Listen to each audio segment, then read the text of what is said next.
spine, supine, which means you're laying on your back.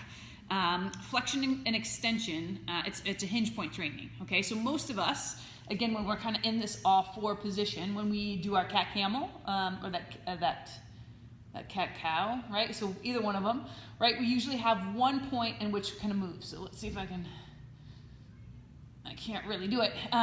But the idea there is you've got a dominant spot, right? So you've got a spot that has been mostly taking over the load of your lumbar or your spine in general, okay? And you don't have the range of motion through your whole spine. You'll have just one spot that kind of ignites that movement, okay? So goal here is you need some kind of target. So this is what I found that has worked the most or the best for me.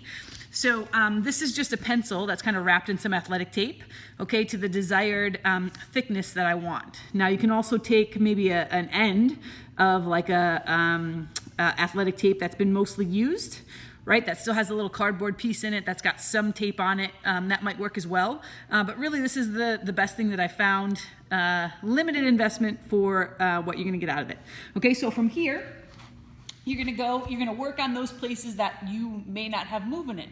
So a lot of us won't have movement in our lumbar spines. So from here, you're gonna take your target, you're gonna stick it kind of underneath into one of those segments. So maybe lower spine, maybe middle spine, maybe kind of underneath that thoracic, maybe even into your thoracic. So it just depends on kind of what you need. From here, you're gonna get yourself on that, on the target. You're gonna get yourself laid out straight. So from here, you're supine. Goal here is that you're gonna create movement through your spine. So the way that you're gonna kind of think about this is you're gonna take a big breath in your belly. You're gonna fill up your belly, but you're gonna think about driving your air into your spine. So when I do that, I'm gonna drive my belly down into the floor, all right? Using my spine to kind of connect into my target. I'm then gonna release it.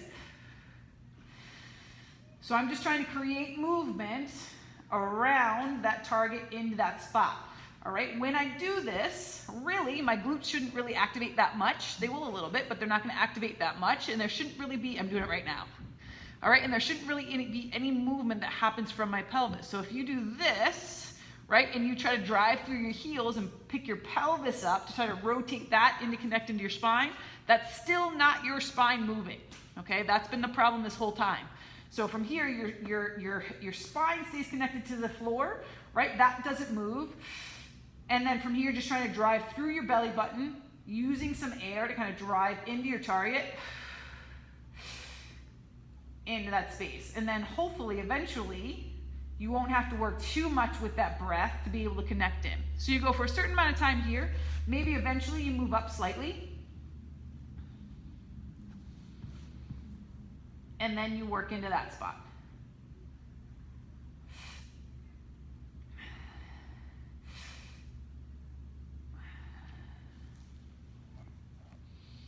This is one that's going to take a little bit of time for you to see some success here, but put the time and the effort into it and you'll get movement in that low lumbar spine, all right? And then that will help, right? What will it help with? I don't know. What's your symptoms? Do you have lower back pain? Do you have hip pain? Do you have limited movement? All right, all these things can be affected by a lumbar spine or a thoracic spine or hinge points that are created because of a lack of movement in our spine. Do it. Do it, please.